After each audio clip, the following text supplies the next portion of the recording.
1929 کا سال بمبئی کے لیے بے چینی اور نفرت کی ایک تلخ یاد کے طور پر یاد رکھا جاتا ہے، جب جھوٹے افواہوں کی وجہ سے شہر میں پختون اور ہندو برادریوں کے درمیان خوفناک فسادات برپا ہو گئے۔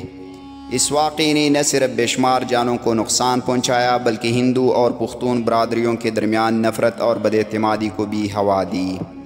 ان فسادات کا آغاز اس جھوٹی افواہ سے ہوا کہ پختون برادری کے افراد ہندو بچوں کو اغوا کر کے انسانی قربانی کے طور پر استعمال کرتے ہیں۔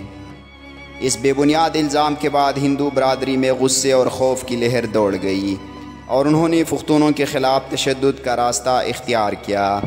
حالانکہ ان افواہوں کی کوئی حقیقت نہیں تھی، لیکن اس من گڑت پروپیگنڈے نے عوام میں نفرت کو جنم دیا اور فسادات بھڑک اٹھے۔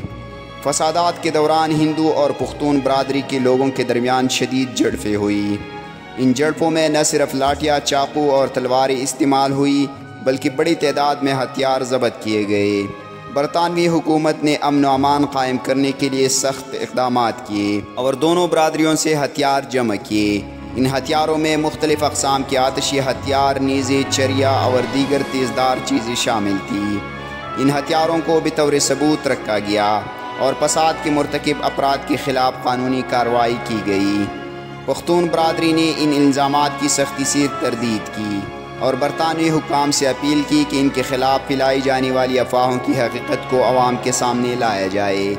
اس واقعے میں برطانوی حکومت کا کردار غیر مؤثر رہا۔ ان کی جانب سے فسادات کو روکنے کے بجائے بس وقتی اقدامات کیے گئے۔ نہ تو انہوں نے جھوٹے الزامات کے خلاف کوئی سخت قدم اٹھایا اور نہ ہی تشدد پھیلانے والوں کے خلاف فوری کارروائی کی۔ 1929 کی ان فسادات نے ہندو اور پختون برادریوں کے درمیان نفرت کو مزید گہرا کر دیا۔